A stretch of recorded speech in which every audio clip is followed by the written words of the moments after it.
हाँ जी दोस्तों, फिर से एक बार आप सभी का स्वागत है आपके अपने इस चैनल एसआरजे मैथमेटिक्स पर। आज अपन दोस्तों जो है क्लास 10 जो है उसका प्रश्नावली 3.1 और पुरानी जो बुक है उसके अंदर प्रश्नावली नंबर 3.2 का सवाल नंबर पहले का दूसरा सॉल्व करना सीखेंगे।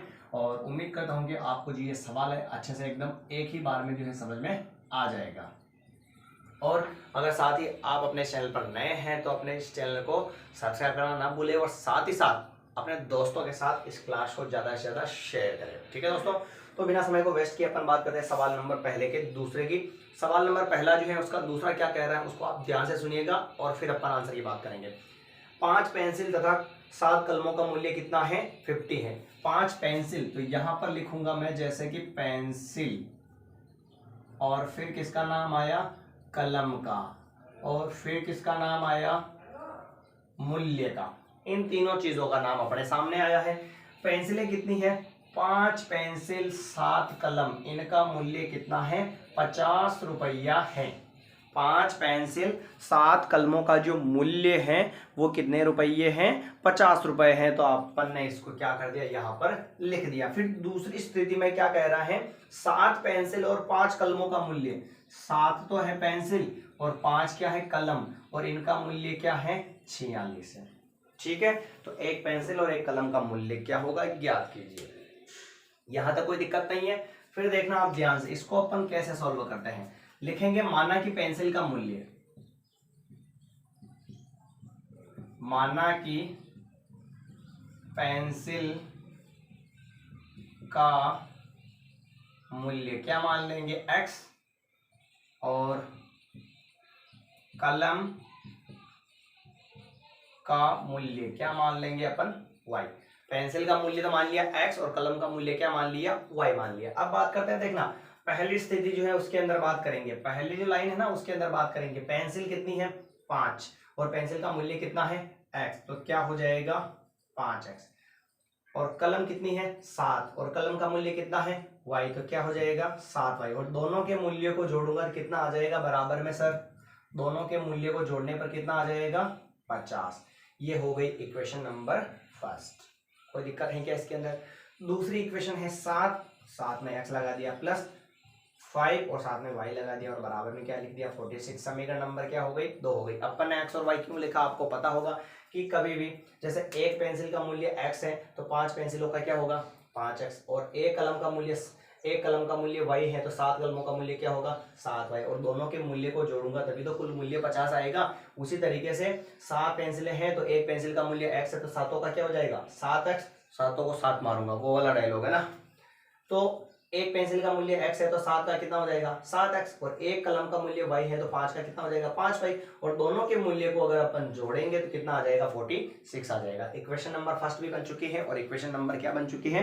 सेकंड भी यहाँ पर अपने सामने बन चुकी है। अब अपन बात करेंगे कि इसको सोल्व कैसे करते हैं सर। तो सबसे पहले लेंगे अपन इक्वेशन नंबर फर्स्ट, समीकरण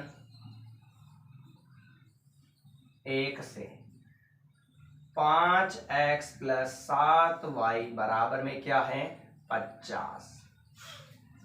एक संख्या को इधर रखेंगे 5x को, और बराबर में 50, प्लस का 7y उधर जाएगा तो क्या आ जाएगा? माइनस का आ जाएगा। आपको हमेशा ध्यान रखना है, एक ABCD वाले अक्षर को इधर रखना है और दूसरे वेरिएबल को उधर भेजना है। तो 5x को अपन ने यहां रख दिया और 7y को प्लस का था उधर भेज दिया, माइनस का हो गया। फिर x को अकेला रखना पड़ेगा ना, तो ये बीच में कुछ नहीं, इंटू वाली संख्या कहां पर जाएगी? बटेगा में, तो x is equal to 50 minus 7y, और नीचे कितना आ गया? 5 आ गया। कोई दिक्कत है क्या सर? यहां तक नहीं है ना। अब y जो है ना बराबर में क्या है? y है, तो y की वैल्यू अपने को क्या रखनी है? 0। ठीक है, y बराबर 0 पर। सर 0 ही क्यों? ऐसा मान रखो कि जोड़ बाकी गुणा भाग आसानी से हो जाए और कोई दुविधा उत्पन्न ना हो। एक बार समझ लेते हैं, फिर आपको समझ में नहीं आए तो एक बार अपन वापस इसको रिपीट भी कर लेंगे। y का मान 0 रखेंगे यहां पर, बराबर में इधर जो भी वेरिएबल या ABCD वाला जो अक्षर था ना उसका मान रखेंगे और इधर वाले का मान आएगा। तो x को तो वैसा ही चलने दो, 50 माइनस 7, बीच में कुछ नहीं है तो इंटू, और y का मान 0 और बटेगा में क्या चल रहा है? 5। x बराबर 50 का तो 50 पहले गुणा होगा तो 7 को 0 से गुणा 0, और बटिया में 5, तो x बराबर कितना हो गया 50 में से 0 तो 50 और बटिया में 5, 5 का भाग 50 में कितनी बार जाएगा 10 बार। आया समझ में? ये हो चुका है x का मान। ठीक है, अब बात करते हैं सेकंड वाले मान की। तो अगर जरा सोचो 0 के बाद में मैंने आपको बताया कि 1 रखोगे 2 रखोगे, ठीक है ना। तो अगर 1 रखोगे आप, अगर 1 रखोगे तो यहां पर रखना पड़ेगा 1, तो जैसे 0 की जगह क्या आ जाएगा 1 आ जाएगा, 7 इंटू 1 क्या होगा 7 होगा। 50 में से 7 घटाओगे तो आएगा 43। और क्या 43 में 5 का भाग जाता है क्या? नहीं जाता है ना। तो आपको इतना सा सोच विचार रखना है कि मान ऐसा रखो, बटे वाला जो बन जाता है ना, तो मान उसमें ऐसा रखो कि जोड़ बाकी करने के बाद जो नीचे वाली संख्या है ना उसका भाग ऊपर वाली में चला जावे। जैसे मैं यहाँ पर 2 रखूं, 7 की टेबल 2 बार बोलूंगा कितना होगा 7 2 14, चुगदा हो गया। 50 में से 14 घटाओगे तो कितना आएगा 36। 36 में क्या 5 का भाग जाता है क्या? नहीं जाता है ना। तो आपको ऐसा मान रखना है कि भाग बराबर में से बराबर चला जाए। आप कहो तो बोले 2 मान तक इसको खत्म कर देते हैं, कोई दिक्कत नहीं। x का मान 10 हो गया, फिर y का मान रखते हैं अपन 5 रखते हैं, y बराबर 5 पर 5 रखते हैं। तो देखना ध्यान से, x is equal to 50 minus 7 multiply 7 बीच में कुछ नहीं इंटू, और y का मान क्या रखा अपन ने 5, और बटिया में क्या चल रहा है सर 5। आइए आगे बढ़ते हैं।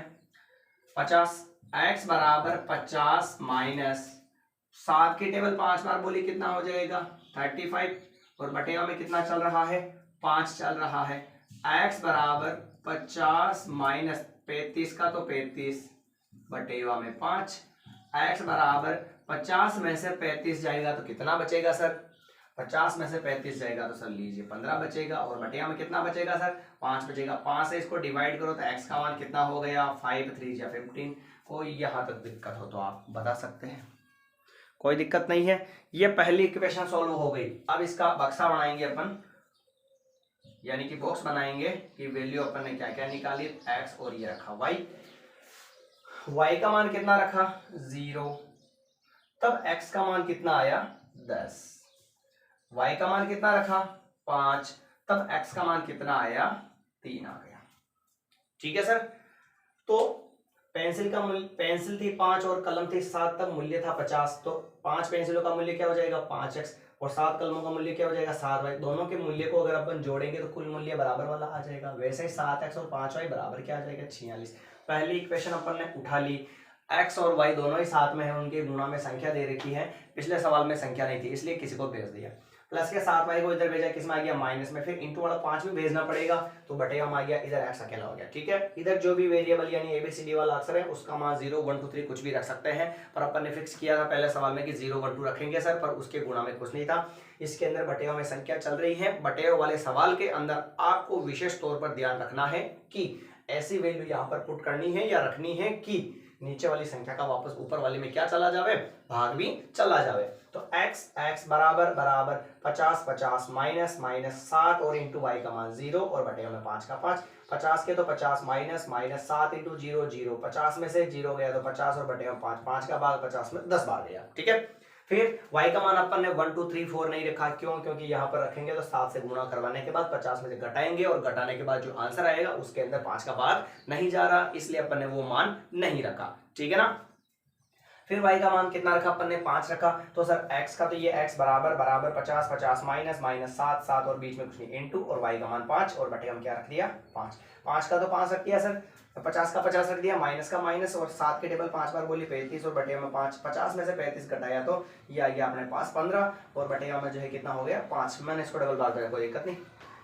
15 में 3 का भाग 15 में 5 का भाग जाएगा कितनी बार 3 बार। ये बॉक्स बना लिया अपन ने। यहाँ तक किसी को कोई दिक्कत हो तो आप कमेंट कर सकते हैं, और साथ ही साथ जो है अगर आपको ये क्लास अच्छी लग रही है, समझ में आ रही है, तो अपने दोस्तों के साथ शेयर करना ना भूलें, और कंटिन्यूटी बनाए रखी है। तो आपको उम्मीद करता हूँ कि मैं 100% फायदा मिलेगा, बिल्कुल फ्री में मिल रहा है, तो एक बार ट्राई करके जरूर देखें। ठीक है ना।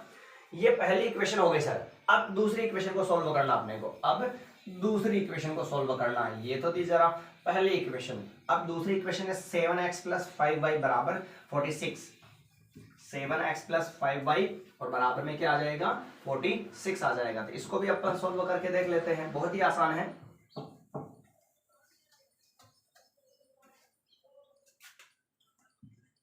7x प्लस 5y और बराबर में क्या है 46। 7x को इधर रखेंगे बराबर में 46 और प्लस का 5y उधर जाएगा, किसका हो जाएगा सर, माइनस का हो जाएगा। फिर x is equal to 46 minus 5y और इंटू वाला 7 कहाँ चला जाएगा, बटेवा में। अब y की वैल्यू ऐसे रखो सर कि अपना आंसर आ जावे। अगर जरा सोचो अपन यहाँ पर 0 रखते हैं तो 5 इंटू 0 क्या होगा 0, और क्या 0 46 में से 0 घटाएंगे तो 46 आएगा, और क्या 46 में 7 का भाग जाएगा क्या सर, नहीं जाएगा। तो लीजिए अपना 0 भी क्या हो गया, फेल हो गया। फिर अपन रखते हैं यहाँ पर बराबर में क्या चल रहा है y, तो y बराबर रखेंगे 5 पर, y का मान क्या रखेंगे सर 5 रखेंगे। तो ये रखा अपन x is equal to 46 minus 5 into y, और y का मान कितना है 5 और बटे में कितना दे रखा है 7। x is equal to 46 minus 5 5 25 और नीचे कितना आ जाएगा 7। तो इसको सॉल्व करते हैं तो x इक्वल में और 46 में से 25 जाएगा तो कितना बचेगा 21 बचेगा, और नीचे क्या बच रहा है 7। 7 का भाग इसमें कितनी बार गया 3 बार, यानी कि x की जो वैल्यू है वो कितनी आ चुकी है सर 3 आ चुकी है। बहुत ही आसान था सवाल, आपको थोड़ा सा ध्यान रखना है। जो वैल्यू यहाँ पर पुट करो, सॉल्व करने के बाद नीचे वाली संख्या का भाग भी लगाना है। 0 रखने पर नहीं जा रहा था, इसलिए अपन ने ऐसा कोई काम नहीं किया। क्लियर। फिर बात करते हैं, x का मान 3 आ गया, ये पहला मान था। अब दूसरा मान निकालना है। 5 की जगह 6 रखेंगे, अब 6 रखेंगे तो भी आंसर नहीं आएगा। 6 7 8 ये रख दो, 12 रख दो।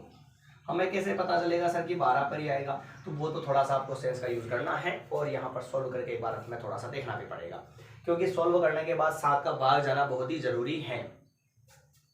अगर नहीं जाओ तो भी पॉइंट में भी आप निकाल सकते हो, ऐसे कोई विशेष बात नहीं, पर पॉइंट में वैसे आदू को समझ में नहीं आता, इसलिए बिना पॉइंट वाला सवाल चलने दो। यहाँ पर y का मान रखेंगे 12, x ये x बराबर 46 माइनस 5 बीच में कुछ नहीं इंटू y का मान कितना रखा 12 और फिर बटे हम कितना है 7।